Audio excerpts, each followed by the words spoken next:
Hello everybody and welcome back.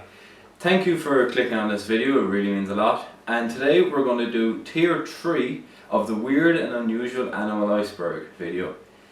If that's what I'm calling it at the moment. I realise that all 3 of my videos have been called slightly different so far, but from now on, weird and unusual animal iceberg video. And this one is actually going to be done with a bit of a twist, as we're going to be joined on the channel for the first collab ever by my fellow YouTuber and friend Balese. Hey, I'm Balese and welcome to not my channel. Today I'm doing a collab with the ecologist and helping him out with the weird animals iceberg. So without further ado, let's get straight into it. We're going to do every second animal on this list, and as you can see the list is probably here, or probably has been up already. Unsure. I should have thought about this a bit further. Oh well, let's jump into it. The Sega Antelope is known for its large distinctive bulbous nose and lives in Central Asia. These antelopes have a large range, which makes them quite prone to human pressures reducing their habitat through construction of roads, towns, etc. Their distinctive noses are used to filter out dust during the summer and warms cold air during the winter. Sega horns, which are very unusual and distinctive, looking a bit similar to carrots, are a key ingredient in Chinese medicine. We all know where this is going. Meaning that these animals are poached regularly for their horns and also for their meat. Sega antelopes, like I said, have a large range and migrate great distances of up to 1,000 kilometers between just the summer and winter months alone. Sega antelopes used to have a global population in millions, but has rapidly declined to just thousands, which is quite sad really. In 2015, approximately 200,000, or roughly 60% of the entire global population of Sega antelopes, died suddenly over the space of about 3 weeks. This was caused due to a bacterium which entered the Sega antelopes and caused blood poisoning and internal bleeding, which is a nasty way to go, no matter what type of animal you are. This bacterium was formed due to unusually wet and hot weather during the same time, but sadly this was not the first reported case of such mass dying of Sega antelopes. In 1981, approximately 70,000 died in this very short space of time, and again 7 years later, in 1988, approximately 270,000 Sega antelopes just dropped dead all of a sudden again. These 4 guys, they just can't catch a break, and they're most likely heading straight for extinction, which is very sad. Glyptodon, which derives from the Greek for carved tooth. It was a member of the Glyptodon subfamily of mammals. They lived during the Pleistocene epoch on the American continent roughly 2.5 million years ago, up until around 12,000 years ago, meaning they coexisted with humans for a few thousand years. Their closest living relatives are armadillos, as you can probably guess from their similar armoured physique. They were herbivores and low browsers, but some physiological evidence in several identified species indicates that they may have had a small trunk or prehensile upper lip, similar to a tapir or rhino, to aid in foraging to compensate for the limited movement they had from their armour. Glyptodons sometimes get called knockoff ankylosaurs by funny people on the internet because of their armour and some species having club-like tails very reminiscent of the late tank dino. However, their tail did not have as much mobility or strength as ankylosaur, so may have been more useful in mate and resource competition rather than bashing in the skulls of predators. Which is a shame, having an ankylosaur tail might have helped to save them from extinction via the most destructive predator in nature. Man. Yeah, we're one of the driving forces behind their disappearance. Remember how I said they lived alongside us for a few thousand years? It would be more accurate to say they died alongside us, with their remains being mostly known from human settlement waste sites from 12,000 years ago. I mean, climate change probably had something to do with it too, but if the nature documentary Ice Age 2, The Meltdown, taught me anything, they could have survived that if we hadn't kept eating them. The brown long-eared bat, or Picotus auratus, is one of actually the most common bat species in Ireland and Britain, and has a stable population according to Bat Conservation Ireland, which is always good news, and very rarely do we see that these days. They have very long ears, as their name might suggest, and this makes up approximately 3/4 of their total body length.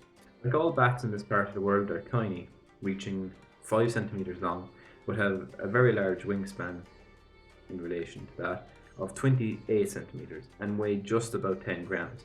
They hunt using echolocation by sending out bursts of high frequency calls which help them map their surroundings. They mostly feed while flying, but can also pluck insects and spiders from leaves. Very important that they have a stable population because they're not reproducing more than the current population every year. The main threats are from nocturnal predators, especially the dreaded house cat, which is up there in top 10 predators along with humans. And they also suffer extremely from habitat loss, which is mainly from the removal of old, unsafe trees and remedial works on old buildings. But other than that, long-eared bats or brown-eared bats are very cute, and we should protect them at all costs. And now we move on to the tragic story of Steller's sea cow. Hydrodamala gigas, or Stellar sea cow, was one of the largest known members of the Sirenia mammal order. The same order dugongs and manatees are a part of. They were 8 to 9 meters long as adults and weighed in around 8 to 10 metric tons, making them one of the biggest mammals of the Holocene epoch alongside whales. They were described by and named after George Wilhelm Steller in 1741. Steller noted everything he could about the species, from their monogamous family structure, their kelp diet, their anatomy, and their taste. Tasted like corned beef, apparently. By the time he encountered them, their range was limited to a few islands across the Bering Sea, but during the Pleistocene epoch they roamed much of the North Pacific coasts, from North Japan to Russia to California. Their habitat and range sharply declined due to the changing climate at the end of the Pleistocene, isolating the species into several island populations. Like other Sirenians, they were completely herbivorous and ate almost exclusively kelp. They kept to small family groups, likely being monogamous pairs that raised offspring together. Unlike other Sirenians, they lacked teeth. Instead, they had interlacing bristles on their upper lip used to grab and break up kelp, along with a pair of keratin pads on their palate and mandible used to chew. And now I'll explain how they went extinct. You may have already guessed it was humans hunting them. Steller did describe how they tasted after all. But tragically, we were only the final of many nails in their coffin. If you remember, they had lost the majority of their habitat and range due to climate change. Genetic research has shown that their genetic diversity was tragically low, meaning they were suffering from many genetic disorders, hindering their fitness and survivability in the wild. Humans didn't even directly extinct them. Europeans were after sea otters, not sea cows. A keystone species in the kelp forest is the sea otter.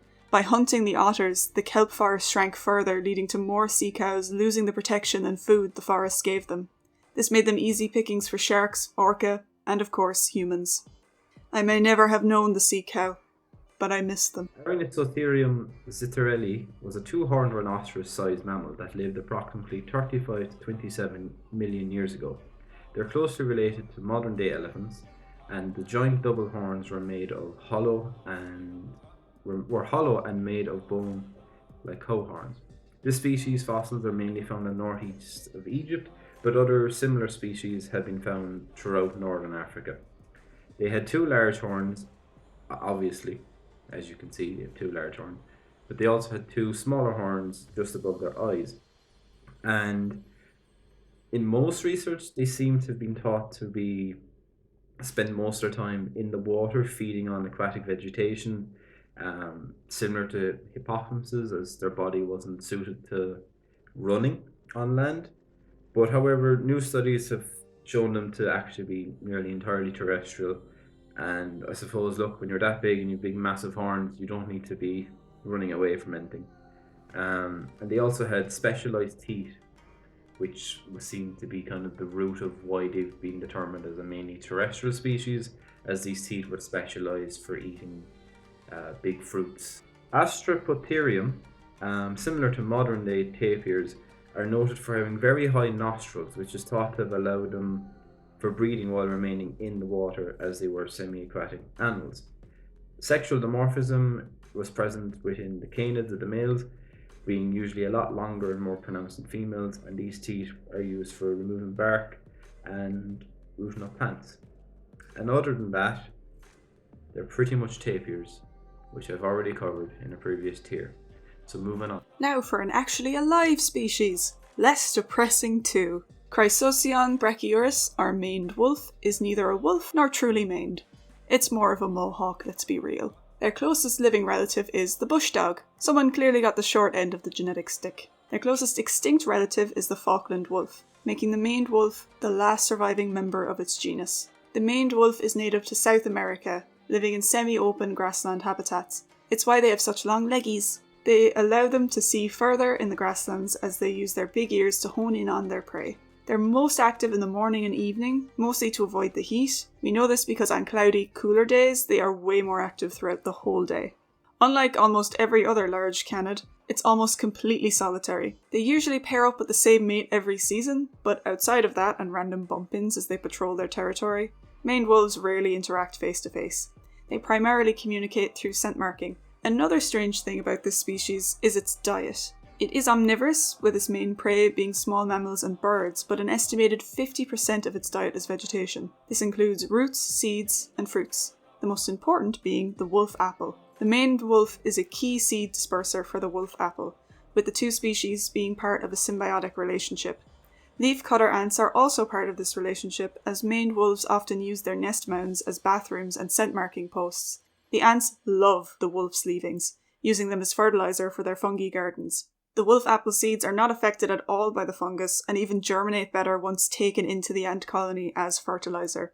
This relationship begins the cycle anew, with a wolf apple sapling ready to grow up and feed more hungry wolves that come to ant nests to poop. Nature is full of wonderful, beautiful relationships, just like this one. The bat-eared fox, or Otocean megalotus, are similar to most foxes except for their large ears, which are used for thermoregulation. These can be found in East and Southern Africa in arid grassland and savanna habitats. Notably, the bat-eared fox has 48 teeth, which is 6 more than most other canids. Like most other foxes, they are generalists and mostly nocturnal, and notably, and probably besides their ears and teeth, they are the only remaining species of the Otocean genus and are thought to be a basal canid, which means that most other canids are descended from this genus or this species, or like these would be like a common ancestor of most other canids, and they first appeared approximately 770,000 years ago in the Middle Pleistocene. So an animal that did originate quite a long time ago, but it's not yet extinct. And I like talking about those ones. Herpelurus yagarundi, or yagarundi, is a wild cat native to the Americas, particularly Central and South America. It used to be more common in North America in the southern states, but it has become locally extinct with only a few scattered sightings over the last 100 years. In Central and South America, its conservation status is of least concern. Yay! They live in a variety of habitats, from jungle to desert scrub. Their closest living relative is the cougar, or puma. They are usually about twice as big as domestic cats, with males being slightly larger than females. They come in 2 coat colours called morphs, the red morph and the grey morph. These morphs used to be considered different species, but since litters can be born with both morphs present, it's just a phenotypical or appearance variation. Kittens are usually born with some spots, but these disappear as they develop. They share a lot of physical traits with mustelids as well, having shorter legs and longer bodies than other similarly sized cats. Yagarundi are carnivores, hunting small birds, reptiles, rodents, and other small mammals. They get into some conflict with humans as they are very good at breaking into poultry farms. This is one of the possible reasons they were wiped out in North America, along with habitat loss and fragmentation. Unlike most cats, Yagarundi are diurnal, meaning they are most active during the day. They are mostly solitary in the wild, but are more social in captivity.